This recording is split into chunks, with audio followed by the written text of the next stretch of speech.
अब कोर्सेज आपको मतलब कौन कौन से कर सकते हो आगे, कौन कौन सी बैचलर्स की डिग्री है जो आप कैरी ऑन कर सकते हो आगे, ये तो आपको मिल जाएंगे। लेकिन इनमें से सही कौन सा, इसको अभी डिसाइड करना वो सबसे बड़ा फैक्ट होता है। क्यों? क्योंकि सबसे पहले उसको जानना, क्योंकि हम जो अपने सराउंडेड हैं पीपल से, वो अपने को बताएंगे कि तुम फार्मेसी कर लो, इंजीनियरिंग कर लो, जो उन्होंने किया है जिससे उनको मालूम। बाकी फैक्टर्स अपने को पता नहीं है, तो इसके लिए हम क्या करेंगे, अरे नहीं उसमें डाउटफुल है क्योंकि उसके बारे में कोई जानता नहीं। इसी के लिए आप किसी से कंसल्ट करते हो। अगर कोई पर्सनली उस बैकग्राउंड का होगा, अगर आप लोगों में से कोई भी जैसे कि इंडिपेंडेंटली ये देखना चाहता है, तो इसका तरीका क्या है। सबसे पहले आपने 12th साइंस के बाद में या 12th कॉमर्स के बाद में मैंने आपको जितने कोर्सेज बताए, आप मेरे वीडियो से, यूट्यूब के दूसरे के वीडियो से या गूगल पे सर्च कर सकते हो, आपको पूरे कोर्सेज मिल गए। अब उसके अंदर कौन से कोर्सेज का नाम सुनने के बाद में आपको लगता है कि नहीं ये चीज़ थोड़ी जाननी चाहिए, मैप बनाओ, अलग अलग फील्ड, अलग अलग सेक्टर करो। उस सेक्टर पे जैसे कि किसी को होटल मैनेजमेंट पसंद आ गया, एग्जाम्पल किसी को BCA पसंद आ गया, मतलब उसी बंदे को होटल मैनेजमेंट भी पसंद आ गया, BCA उसको IT सेक्टर का बेसिक्स ऑफ कंप्यूटर एप्लीकेशन के बारे में भी जानना है, होटल मैनेजमेंट के बारे में, बाहर घूमने के, खाने पीने के, मतलब थोड़े लिविंग स्टाइल, मतलब जैसे होटल मैनेजमेंट में आता है उसमें ग्रूमिंग करके अलग अलग हम लोग को फील्ड में वो सब मिलता है मतलब। और फिर या फिर किसी का मन है कि थोड़ा मुझे एविएशन सेक्टर में भी देखना है, तो ये 3 सेक्टर हैं। अब इस 3 सेक्टर को अपने पेपर पे लिख लिया, अब उन 3 सेक्टर के जॉब्स डिवाइड कर दिए कि ये अलग अलग जॉब्स मिलते हैं।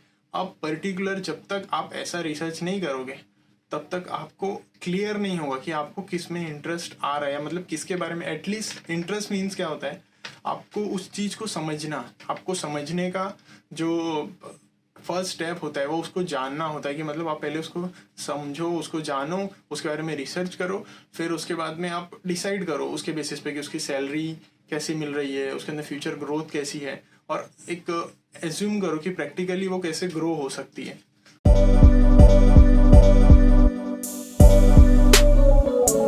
टीचर जो अपने को साल भर से पढ़ा रहे हैं, आप उनसे भी पूछोगे तो वो भी आपको डाउटफुल ही करियर ऑप्शन देंगे, क्योंकि कोई किसी के ऊपर ब्लेम नहीं लेना चाहता कि मुझे आपने बोला था ऐसा करने के लिए तो मैंने ऐसा किया, और कोई भी क्लियरली नहीं बता चाहता। और जो बताता है वो ये होता है कि वो उस फील्ड का ही होगा, या तो फिर कोई फार्मेसी कर रहा होगा तो बोलेगा कि एक काम करो तुम फार्मेसी कर लो, कोई इंजीनियरिंग में होगा तो बोलेगा कि एक काम करो आप इंजीनियरिंग कर लो, मतलब। और कोई कोई तो अपनी फील्ड से हेट करता है कि नहीं इंजीनियरिंग में कर रहा हूँ, इंजीनियरिंग में कुछ नहीं है, तुम दूसरी फील्ड कर लो।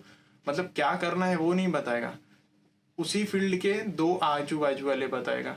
बट इसी के साथ में इंट्रोड्यूस होता है कोई भी यूट्यूब पे नया लेक्चर, कोई यूट्यूब वीडियो या कोई गूगल पे ब्लॉग देख लिया जिसके अंदर अपने को करियर ऑप्शंस मिल जाते हैं। अब करियर ऑप्शन का मैं डिस्टिंग्विश करता हूँ 12th commerce, 12th science, 12th art से। 10th वालों को भी सिर्फ ये समझना है कि वो अभी 12th में ही है।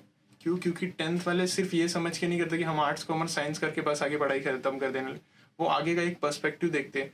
Multimedia, aviation, LLB, CA, CS, जो भी नॉन मेडिकल, मेडिकल फील्ड, जो भी फील्ड होती है वो आप क्या सोच के डिसाइड करते हो कि मैं 10th के बाद में वही स्ट्रीम लूंगा जो आगे जाके मुझे इवेंचुअली मिलने वाली। तो जस्ट कंसिडर कि 10th वाले भी 12th में है, और 12th वालों को अभी ये फैक्टर्स, मतलब जो अलग अलग कोर्सेज है, मैं एक बार उसका ओवरव्यू देता हूँ। मतलब आपको भी समझ में आए कि इसके अंदर मतलब एक जनरल, अगर आपने कोई वीडियो देखा होगा या नहीं देखा होगा, फिर भी मैं आपको एक जनरल ओवरव्यू देता हूँ। सबसे पहले 12th कॉमर्स से स्टार्ट करते हैं। BCom उसका फर्स्ट कोर्स, फिर BBA hotel management, BCA, BA LLB, CS hospitality management, aviation course होता है, एनिमेशन का कोर्स होता है, जर्नलिज्म होता है, BSc होता है, इकोनॉमिक्स होता है, CA होता है, और फिर CFA होता है, और अलग सारे बहुत सारे, मतलब मैंने अभी सिर्फ आपको ये किसके बताए हैं 12th कॉमर्स के। आपको इसका वीडियो का लिंक चाहिए नीचे डिस्क्रिप्शन में, या फिर आपको किसी को पर्सनल ईमेल आईडी पे चाहिए तो कमेंट करो, उसको भेज दिया जाएगा। 12th कॉमर्स की बात कर रहा हूँ, या फिर 12th साइंस की बात करते हैं तो 12th साइंस में डिवाइड करो कि आप किस फैक्टर पे बोल रहे हो। 12th साइंस में आपको नॉन मेडिकल या फिर मेडिकल, कौन सा सेक्टर आप सेलेक्ट कर रहे हो। नॉन मेडिकल में आपको engineering, bachelors of architect, BBA, MBA, BHM, या फिर उसके बाद में अगर 12th साइंस करने के बाद में किसी को LLB करना है, या BSc, MSc, या डिफेंस में जाना है, मास कम्युनिकेशन है, फैशन डिज़ाइनिंग है, कैबिन क्रू है, BCA है। मतलब इसके अंदर के कुछ कुछ कोर्सेज आपने देखे होंगे जो 12th कॉमर्स वालों को और साइंस वालों को, इन दोनों को मिले। अब इन दोनों को जो 12th कॉमर्स साइंस वालों को मिले, ऐसे ही कुछ सेक्टर ऐसे होते हैं, मतलब 60% सेक्टर ऐसे जो कॉमर्स वालों को आर्ट्स वाले के साथ मिलते हैं। तो यहाँ ध्यान देने वाली बात इसकी कि जो 10th वाले यहाँ सुन रहे हैं उनको ये बात समझना है कि बहुत सारे सेक्टर्स ऐसे हैं जो हमको मिलते हैं। अगर हम 12th कॉमर्स ले या आर्ट्स ले तो भी हमारे पास में एक स्ट्रीम ओपन रहती है कि मतलब हम कैटेगरी आगे उस हिसाब से डिवाइड कर सकते हैं।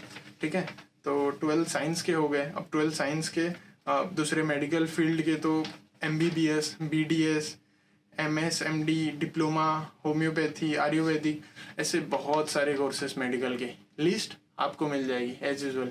फिर उसके बाद में 12th आर्ट्स की बात कर लेता हूँ। BA डिग्री और BBA, BMS, BFA, BHM, अब इसके फुल फॉर्म भी मैं आपको डिस्कस कर सकता हूँ, लेकिन वो वीडियो और ज़्यादा लंबी हो जाएगी। अगर आपको चाहिए एज यूजल कमेंट कर दो, आपको मिल जाएगा। बट सिर्फ बात है कि मैं आपको कोर्सेस रीड करके दे